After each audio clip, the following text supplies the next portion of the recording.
chapitre 6 parle bien évidemment de Gédéon.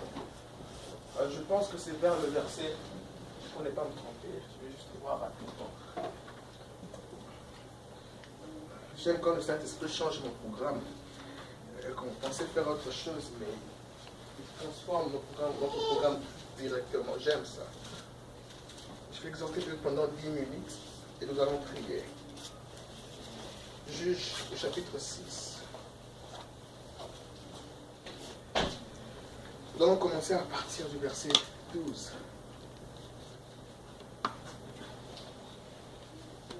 merci Seigneur.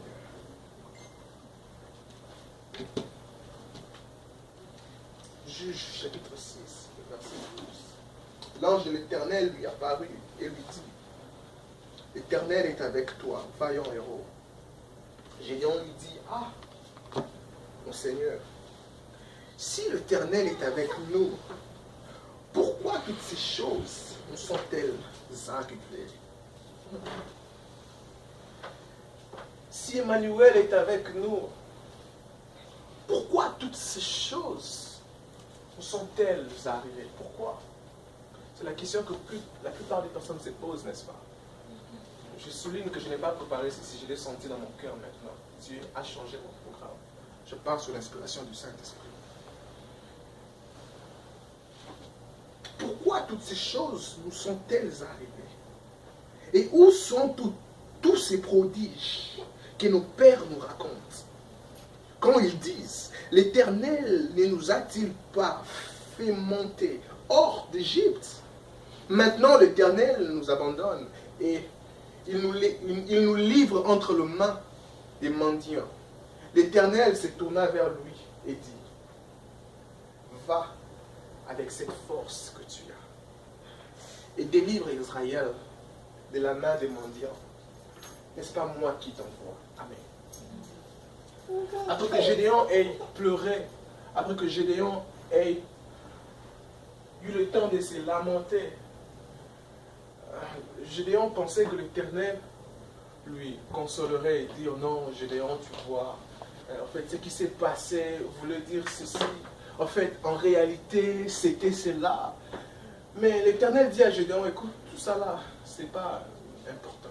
Ce qui est important, c'est que tu ailles avec la force que tu as. Que tu continues avec la force que tu as. Ce qui est important, ce n'est pas ce qui est arrivé. Mais ce qui est important, c'est ce que tu as maintenant. Très souvent, nous passons le temps de continuer à pleurer à cause de ce qui s'est passé. Mais l'Éternel dit: regarde un peu ce que tu as. Gédéon ignorait ce qu'il avait. Il avait la force. Et la Bible déclare dans le verset précédent qu'il était en train de battre du froment. Il passait toute sa force en battant du froment. Parce qu'il se disait que les Mandianites devraient venir ravager tout ce qu'ils travailleraient, tout ce qu'ils ont eu à faire pendant l'année. Ainsi, il faudrait rapidement battre la quantité qu'on pourrait battre pour préserver. Et quand les Mandianites viendront pour attaquer, au moins, on aura de quoi se maintenir. Alors, il passait tout son temps en battant le froment et en se disant: Dieu nous a amenés. En se disant: pourquoi tout ceci est arrivé? En se disant: pourquoi cette situation était-il arrivée? Pourquoi les choses se sont passées comme ça? Et pendant ce temps-là, quand l'ange lui est apparu, Gédéon commençait encore à pleurnicher. Il disait: mais comment? Comment? Il pensait que Dieu lui dirait: écoute Gédéon, je vais t'expliquer. Il y a des choses que Dieu nous expliquera dans les cieux. Mais ici, il veut que nous puissions avoir le regard sur ce que nous avons. Ce soir, quand nous venons chaque jeudi, nous l'avons appelé jeudi invoquez-moi.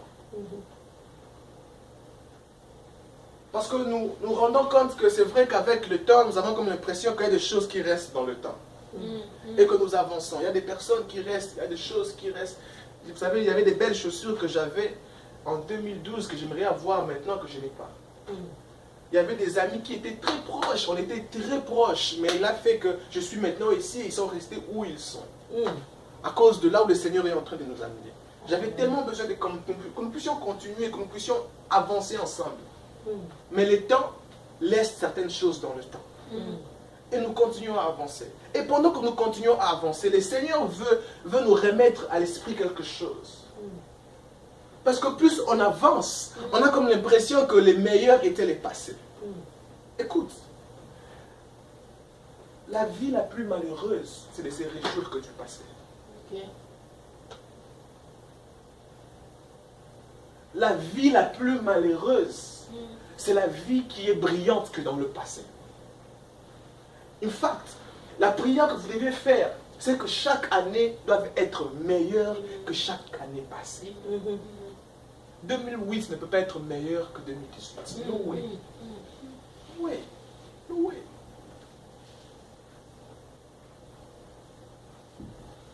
Gédéon, va, continue, avance, prospère encore avec la force que tu as. La force se définit comme la capacité de ramener un changement.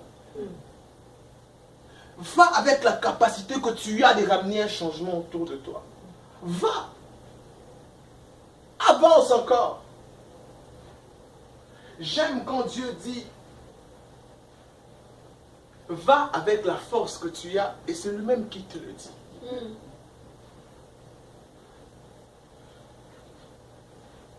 C'est comme quand il disait à Moïse, Moïse disait, mais tu me demandes d'aller, qu'est-ce que je dirais à tous ces hommes qui t'attendent là-bas? Que dirais-je que tu es? Il dit, va leur dire que je suis. Amen.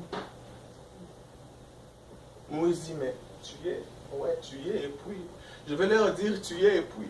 Il dit, non, va leur dire, je suis m'a envoyé. Parce que le je suis peut se transformer to whatever. Le mot en sa racine veut dire être, veut aussi dire devenir. Quand il dit, va leur dire je suis, il était en train de leur dire, va leur dire je peux devenir. Amen.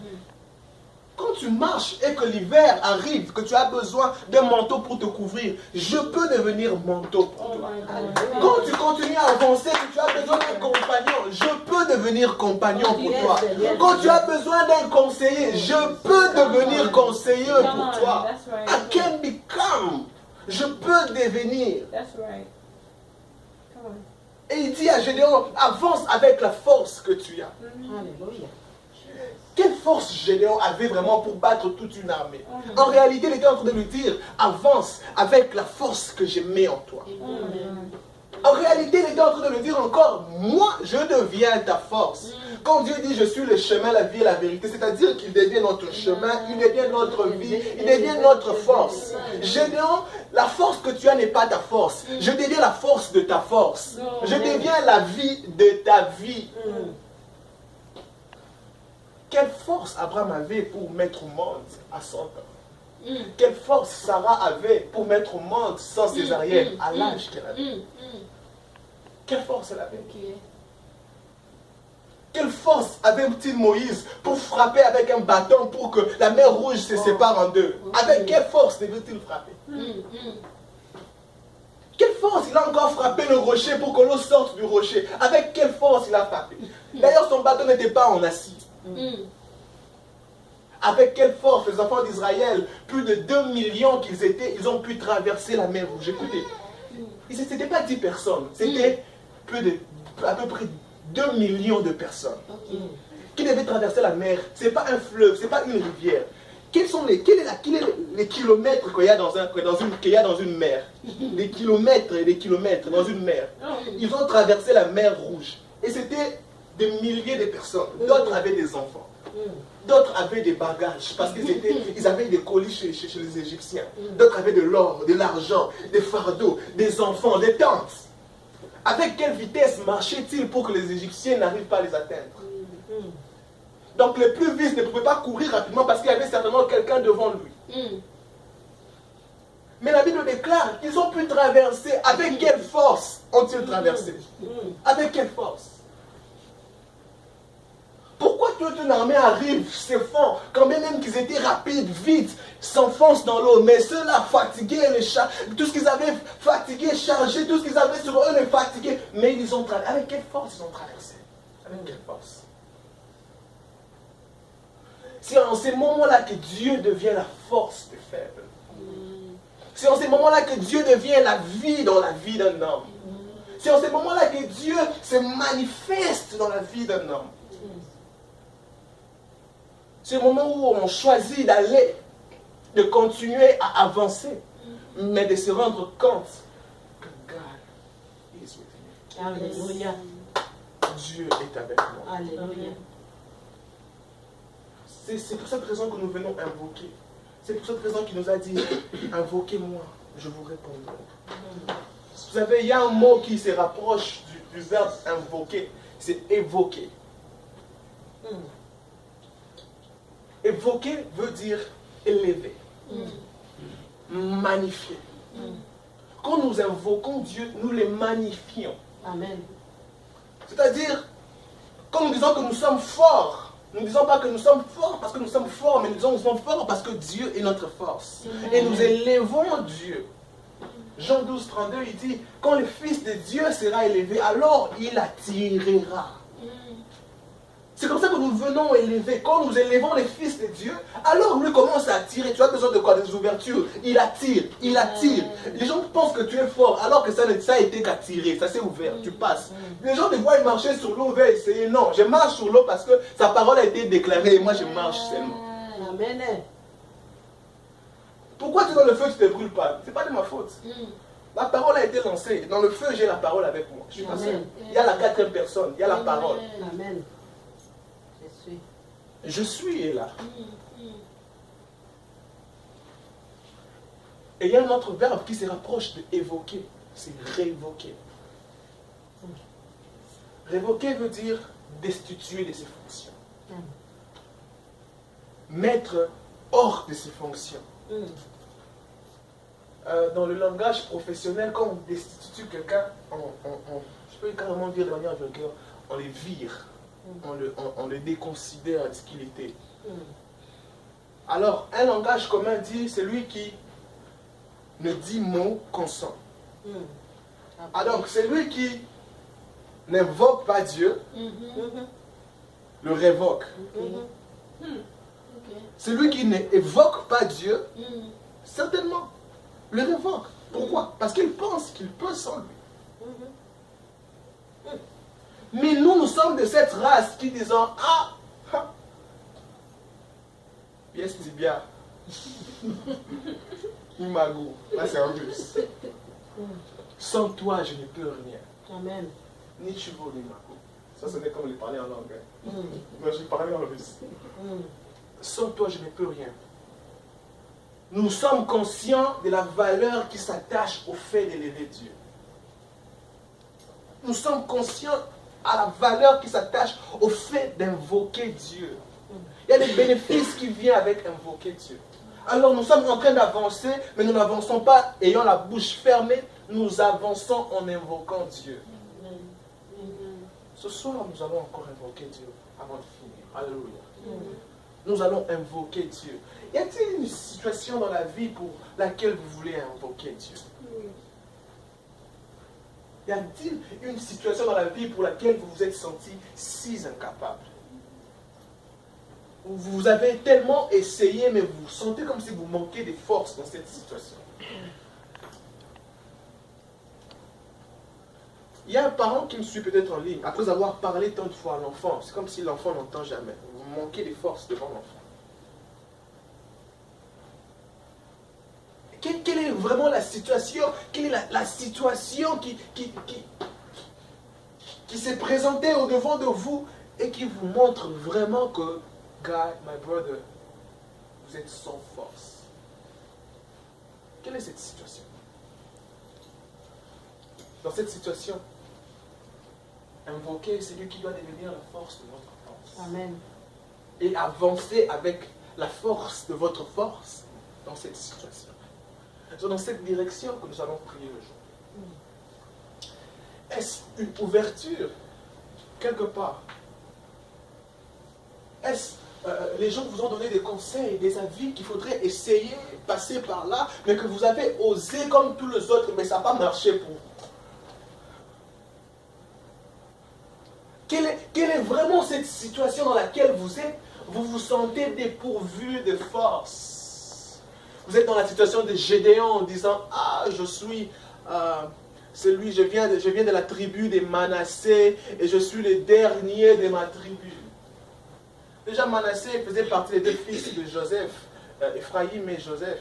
Quand le grand-père devait bénir, quand Jacob devait bénir, il bénit d'abord Ephraïm qui était le petit frère, et il bénit Manassé. Il dit parce que Ephraïm sera plus grand que Manassé. Il mit la main en un verre, il bénit Ephraïm ici, il bénit Manassé ici avec la main gauche. Il dit le deuxième sera plus grand que le premier. Donc Manassé était le moindre. Il n'était même pas, le descendant direct de Jacob. Jacob l'a adopté.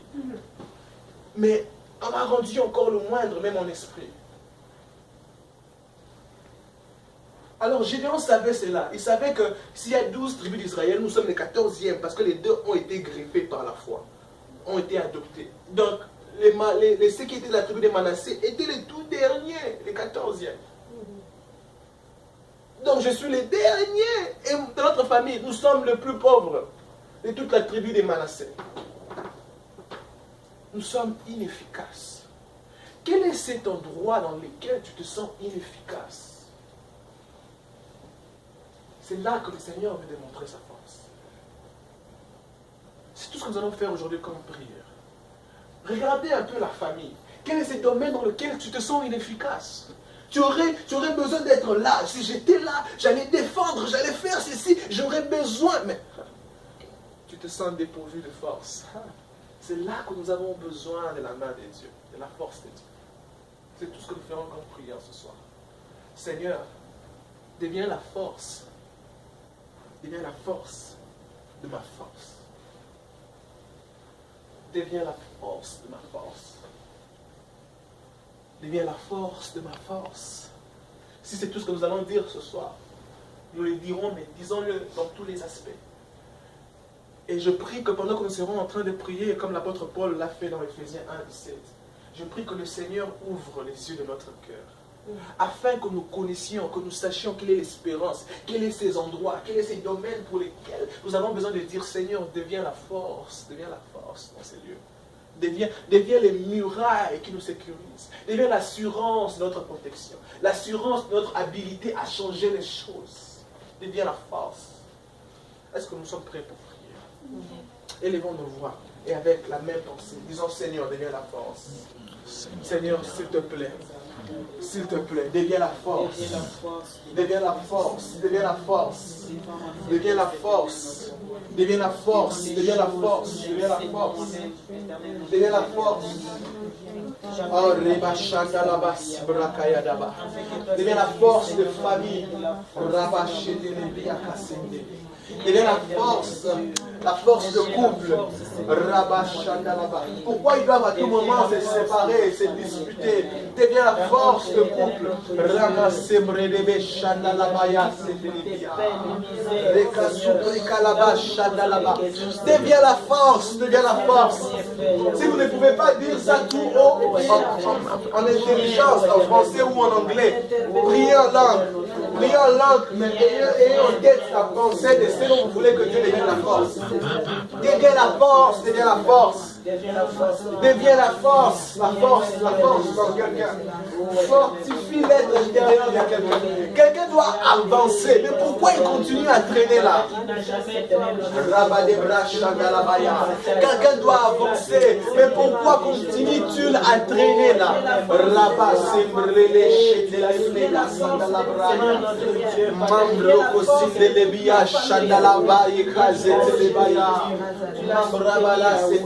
Un ministère doit avancer, une vie professionnelle doit avancer, une affaire doit avancer, une relation devait normalement aboutir au mariage maintenant, un projet devait normalement être arrivé dans un autre niveau maintenant, une famille devait normalement déjà être plus loin, avancée, assis, les choses devaient déjà être organisées, redéfinies, les enfants responsables, les parents se reposent. Mais qu'est-ce qui se passe? Qu'est-ce qui qui se passe. Les enfants sont encore dans la distraction, aller dans les kinos, aller dans les boîtes de nuit, dépenser de l'argent, se payer des vêtements, ne prennent pas conscience de la vie, sont faibles devant la réalité de la vie, devant face à la jeunesse, face au feu de la jeunesse. Les enfants n'arrivent pas à prendre conscience. Deviens la force de ces enfants. Deviens la force de ces enfants qui doivent aider les parents à se reposer. Deviens la force, la force.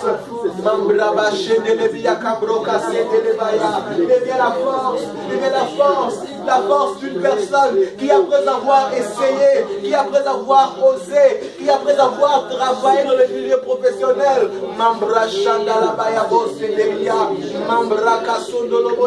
pour être promu,